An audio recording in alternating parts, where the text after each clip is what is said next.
ఒక బిడ్డ కోసం ఒక యూట్యూబ్లో వీడియో చూసో లేదా స్నేహితులు బంధువులు చెప్పో ఇక్కడ వరకు రాగలిగారు.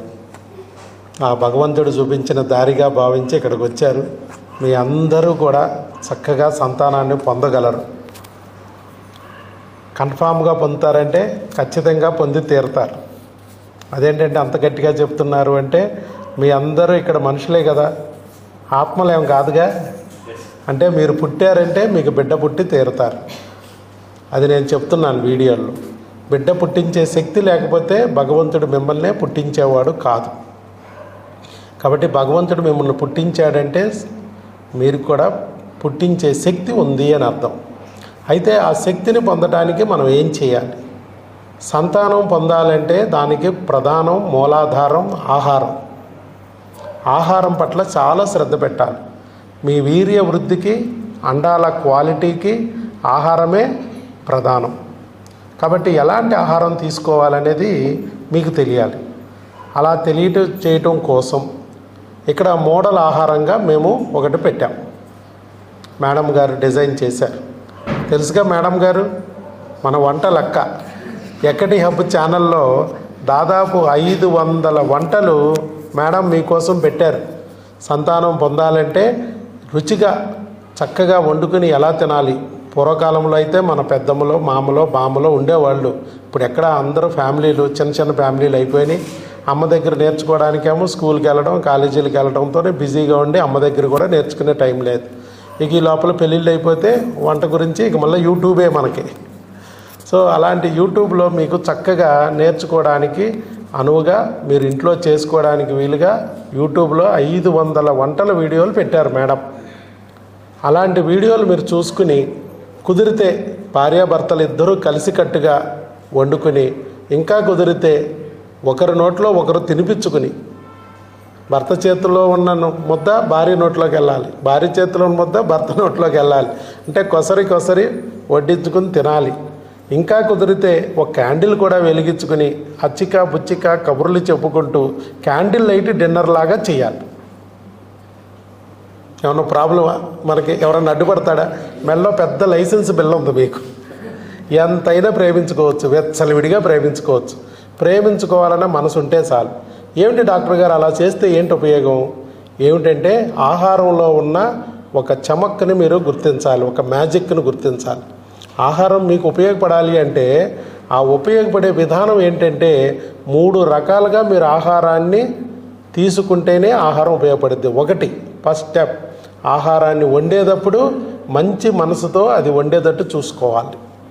మీ అమ్మ ఎలాగైతే నీ భవిష్యత్తుని కాంక్షిస్తూ నువ్వు ముందుకెళ్ళాలి, ప్రగతి పదంలోకి వెళ్ళాలి, అభివృద్ధిలోకి రావాలని కోరుకుంటూ వండుతుందో, అందుకే అమ్మ ఆహారానికి అంత రుచి ఉంటుంది, అంత శక్తి ఉంటుంది.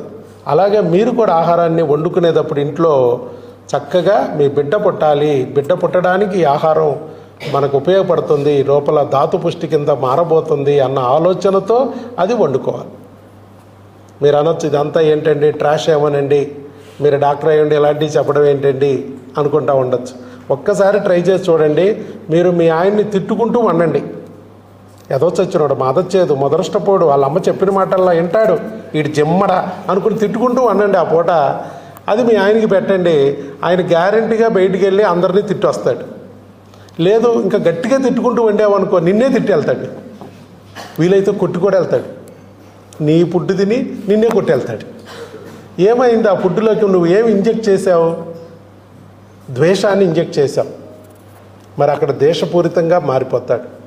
ఇక్కడ కూడా అందుకే చెప్తున్నాను, మీరు ప్రేమని దాన్ని భావిస్తూ నీ బిడ్డ వస్తుంది అన్నట్టుగా ఆలోచన చేస్తూ ఆహారాన్ని వండుకోండి.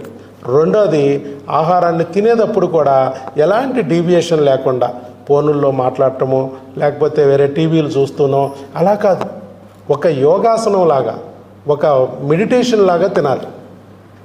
తినే ప్రతి ముద్దని ఆస్వాదించాలి. నోట్లో లాలాజల రసం ఊరాలి. అది ఊరుతున్న విషయం నీకు తెలియాలి.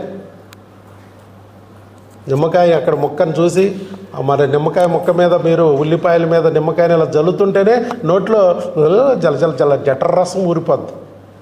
అక్కడ మీ ఆవిడ వండుతున్నప్పుడు నువ్వు ఇక్కడ కూర్చుని ఉండగానే ఆ బిర్యానీ స్మెల్ వస్తుంటేనే పొట్ట లోపల ఒక 1/2 లీటరో జఠర రసం ఊరి రెడీగా ఉంటుంది జీర్ణం అవ్వడానికి. అలా మీరు ఇది అంత చిన్న చిన్న విషయాలుగానే ఉంటుందండి. మీరు జాగ్రత్తగా గమనిస్తే చాలా ఇంపార్టెంట్ విషయాలు. మీరు తీసుకునేటప్పుడు మాత్రం చక్కగా మీరు కూర్చుని ప్రశాంతంగా ఆహారాన్ని తీసుకునేటప్పుడు నీ బిడ్డ కింద ఇది మారబోతుంది, నీకు పండంటి బిడ్డని ఇవ్వబోతుంది. వీర్య వృద్ధికి, ధాతు పుష్టికి, అండాల క్వాలిటీకి ఈ ఆహారము లోపల విటమిన్స్ కింద, మినరల్స్ కింద, న్యూట్రియంట్స్ కింద, ట్రేస్ ఎలిమెంట్స్ కింద బాడీకి అందబోతుంది అన్న ఆలోచనతో నువ్వు తీసుకోవాలి. నిజంగా అలాగే జరుగుతుంది. అట్లా తర్వాత మూడోది ఏంటంటే మంచి చేతుల ద్వారా ఆహారం అందాలి. ఎవరు పెడితే వాళ్ళు పెట్టిన ఫుడ్ తినకూడదని. మంచి చేతులు ఉండాలి. నీ క్షేమాన్ని కాంక్షించేవాళ్ళు, నీ భవిష్యత్తుని, నీ అభివృద్ధిని మరి మంచిగా భావించే వాళ్ళ చేతుల మీదగా ఆహారాన్ని తింటే మీకు ఎక్కువ ఫలితం వస్తుంది. అందుకే మీ ఆవిడ ఎప్పుడు నీ మేలే కోరుతుంది. నువ్వు బాగా సంపాదించుకొస్తే ఆవిడికి మంచిదే కదా, మంచిగా ఉండాలనే కోరుకుంటుంది. నువ్వు క్షేమంగా ఉంటేనే కదా ఆవిడకి లాభం. అలాగే మీ అమ్మ కూడా అలాగే కోరుకుంటుంది. అందుకే అమ్మ ఆహారానికైనా, భార్య పెట్టిన ఆహారానికైనా ఎక్కువ వాల్యూ ఉంటుందండి హోటల్ ఆహారం కన్నా. హోటల్లో వాళ్ళు ఏమో ఆలోచిస్తున్నారో పాపం, వాళ్ళు ఏ కష్టాల గురించి ఆలోచించుకుంటూ వండారో, నీకు ఏ టెన్షన్లో, ఏ డిప్రెషన్లో, ఏ అగ్రెషన్లో నీకు పెడతారో తెలియదు. నువ్వు ఇంట్లో ఆహారాన్ని తినడం వల్ల ఇలాంటి లాభాలన్నీ ఉన్నాయి. అందుకే ఈ రోజు నుంచి మరి మేము కూడా ఏం చేస్తున్నామంటే, మీకు బిడ్డ పుట్టాలి, మమ్మల్ని నమ్మి కొన్ని వందల కిలోమీటర్ల నుంచి మీరు ఇక్కడికి వచ్చారు, అలాంటి మీకు మేము అందించే ఆహారం మీకు ఉపయోగపడాలి. ఆ భగవంతుడు మమ్మల్ని సెలెక్ట్ చేసుకున్నాడు. బయటంతా ఐవీఎఫ్లు, ఆపరేషన్లే. 2 నెలలు 3 నెలలు వెళ్ళారంటే ఐవీఎఫ్ ఆపరేషన్ అని పదం పలక్కోకుండా ఎవరు లేరు. అలాంటిది ఈ రోజుల్లో కూడా ఒక్క ఐవీఎఫ్ లేకోకుండా, ఒక్క ఆపరేషన్ లేకోకుండా కేవలం 500 రూపాయల ఫీజుతోనే మనం దాదాపు 15,750 మందికి ప్రెగ్నెన్సీ తెప్పించాం న్యాచురల్గా, ఐవీఎఫ్ ఆపరేషన్ లేకోకుండా. అంటే ఆ భగవంతుడు, ఆ సంతాన లక్ష్మి నన్ను సెలెక్ట్ చేసుకున్నారు. అంటే మా ద్వారా నీకు ఆ బిడ్డను అందించడానికి ఆ భగవంతుడు మమ్మల్ని మరి ఆ సంతాన అస్త్రాన్ని అందించారంటేనే మా మీద ఆ దేవత యొక్క అనుగ్రహం ఉంది. అదే అనుగ్రహంతో మరి మేడం గారు కానీ, నేను కానీ మరి లయన్స్ క్లబ్ ద్వారా, వాకర్స్ క్లబ్ ద్వారా ఎన్నో సేవా కార్యక్రమాలు చేయగలుగుతున్నాం. ఎన్నో అన్నదాన కార్యక్రమాలు చేసాం. పిల్లలకి, స్కూల్ పిల్లలకి సైకిళ్ళు ఇచ్చాం. అలాగే మరి అనాథ పిల్లలకి బుక్స్, బ్యాగ్స్, పెట్టుల ఇలాంటివి, ప్యాడ్స్, ఇలాంటివన్నీ కూడా ఇవ్వడం జరిగింది. కాలేజీ పిల్లలకి స్కూల్ ఫీజులు కడుతున్నాం, కాలేజీ ఫీజులు కడుతున్నాం. ఇంకా కాళ్ళు లేని వాళ్ళకి కృత్రిమ కాళ్ళు అందించాం. ఇంకా మరి లేడీస్కి వాళ్ళ కుటుంబ పోషణ నిమిత్తం కుట్టు మిషన్లు, గ్రైండర్లు అందించాం. చిన్న విషయానికి స్కూల్లో తప్పినందుకే, ఒక సబ్జెక్టు తప్పినందుకే ఫెయిల్ అయిపోతే సూసైడ్లు చేసుకుంటున్న పిల్లలు, మరి అలాంటి పిల్లలకి మోటివేషనల్ క్లాసులు ఏర్పాటు చేయించాం సైకాలజిస్టుల ద్వారా. ఇలా ఎన్నో కార్యక్రమాలు చేస్తున్నాం. అలాగే ఆ యొక్క మరి సేవా దృక్పథంతోనే మరి మంచిగా ఆ భగవంతుడిని మేము ప్రసన్నం చేసుకోగలిగాం, భగవంతుడి ఆశీస్సులు పొందగలిగాం. మరి అలాంటి చేతుల ద్వారా మీకు ఇస్తే, ఆహారాన్ని, ఆ ప్రసాదాన్ని మీకు అందిస్తే మీకు కూడా త్వరలోనే పండంటి బిడ్డ పుడతాడనే ఆశతోనే మేము నిత్య అన్న ప్రసాద వితరణ కింద ఈ ఆహారాన్ని అందిస్తున్నాం. ఆగస్టు 2 నుంచి దాదాపు 4 నెలల నుంచి మేము ఇది చేస్తున్నాం. మీకు అనిపించవచ్చు, ఇదేంటి 500 ఫీజు, అది కూడా సంవత్సరాన్ని తీసుకుంటూ భోజనం పెడుతున్నారేంటి, ఎక్కడా పెట్టట్లేదేంటి, చాలామంది అంటూ ఉంటారు, మమ్మల్ని అడుగుతూ ఉంటారు. ఇప్పుడు ఈ వీడియోలు, ఫోటోలు కూడా తీస్తున్నారేంటి, ఓహో ప్రచారం చేసుకోవడానికి, బాగా ప్రచారం డమ్కు చేస్తాక ఏదో చేస్తున్నారు అనుకుని కొంతమంది అనుకుంటారు. ఎందుకు ఈ వీడియోలు, ఫోటోలు తీస్తున్నామంటే అదేనమ్మా, మనం 500 ఫీజు సంవత్సరాన్ని తీసుకునే మనం చేయగలుగుతున్నప్పుడు నెలకు 3 లక్షలు తీసుకుని ఐవీఎఫ్లు చేసే డాక్టర్లు ఇంకా ఈజీగా చేయొచ్చు. మరి ఎందుకు చేయట్లేదు అంటే, నేను కూడా 30 ఏళ్ళ నుంచి భోజనం పెట్టలా. డాక్టర్ అయ్యి 30 ఏళ్ళు అయింది. 30 ఏళ్ళ బత్తాకాయ సర్వీస్ నాది. మరి ఎప్పుడు నాకు ఈ ఆలోచన రాలా. మరి ఎవరిచ్చారు ఈ ఆలోచన? విజయవాడ కొండ మీద 2 అమ్మలు ఉన్నారు. ఒక కొండ మీద కనకదుర్గమ్మ, ఇంకొక కొండ మీద మేరీ మాత. ఆ 2 అమ్మలు కలిసి మన విజయదుర్గ పావని అమ్మలోకి వచ్చి ఈ బిడ్డల యొక్క ఆకలిని తీర్చాలి అనే ఆలోచనతో ఆవిడ ద్వారా నాకు చెప్పించడం ద్వారా ఈ కార్యక్రమాన్ని జరిపిస్తుంది ఆ తల్లులు. మరి చూడండి, మరి 30 ఏళ్ళ నుంచి నాకు రాని ఆలోచన నా భార్యకు వచ్చింది. ఎందుకు వచ్చిందంటే అమ్మ మనసుతో ఆవిడ ఆలోచించింది. ఇంత దూరాల నుంచి వస్తున్నారు వాళ్ళు. భోజనం టైంకి పాపం వాళ్ళు బయటికి వెళ్ళి ఊరు కాని ఊరిలో హోటళ్ళు వెతుక్కుంటూ దారి తప్పుతున్నారు. వర్షం వస్తే తడిసిపోతున్నారు. అక్కడ దొరకని బడ్డీ కొట్ల దగ్గర ఏది పడితే తిని ఆరోగ్యాన్ని పాడు చేసుకుంటున్నారు. అలా కాకుండా మనమే తీసుకొచ్చి ఆహారం అందిస్తే వాళ్ళకు ఉపయోగంగా ఉంటుంది కదా అనే ఆలోచనతో ఆవిడ మరి ఇలాంటి ఆలోచన చేసింది. ప్రపంచంలో ఇంతవరకు ఏ డాక్టర్కి రాలేదు, ఏ డాక్టర్ భార్యకి రాలేదు ఈ ఆలోచన. చూడండి, ఎక్కడన్నా మీకు భోజనం పెట్టడం ఉందా? ఏదన్నా ప్రైవేట్ హాస్పిటల్లో చూసారా మీరు? ప్రైవేట్ పక్కన పెట్టండి, గవర్నమెంట్ హాస్పిటల్లో కూడా ఓపీ పేషెంట్లకి భోజనం పెట్టరు. ఓపీ పేషెంట్లకి ఎంతమంది వస్తారో తెలియదు, ఎప్పుడు వస్తారో తెలియదు, ఎస్టిమేషన్ కష్టం, పెట్టడం కష్టం. ఇవన్నీ ఆలోచించి ఎవరు పెట్టరు. కానీ హాస్పిటల్కి వెళ్ళామంటే అది ఓపీ అయినా ఇంకోటైనా పొద్దున వెళ్తే సాయంత్రం అయిపోతుంది. ఎక్కడికైనా డాక్టర్ని కలవడం, ఆయనతో టెస్టులు రాయించుకోవడం, ఆ రిపోర్ట్లు వచ్చేవారు కూర్చోవడం, ఆ రిపోర్ట్లు వచ్చాక డాక్టర్ గారు చూపించడం, ఆ తర్వాత మందులు రాయించుకోవడం, మందుల షాపులో వెయిటింగ్ చేసుకోవడం, ఆ మందులు తీసుకుని ఎక్స్ప్లెయిన్ చేసుకోవడం, పొద్దున వెళ్తే సాయంత్రమే. మరి మధ్యలో ఆకలేస్తుంది. మరి భోజనాని కోసం బయటికి వెళ్ళాల్సి వస్తుంది. ఎక్కడ పడితే అక్కడ తినేసి, ఏది పడితే తినేసి ఆరోగ్యాలు పాడు చేసుకోవాల్సిన పరిస్థితి. వాళ్ళు ఏం పెడతారో తెలియదు, భయం.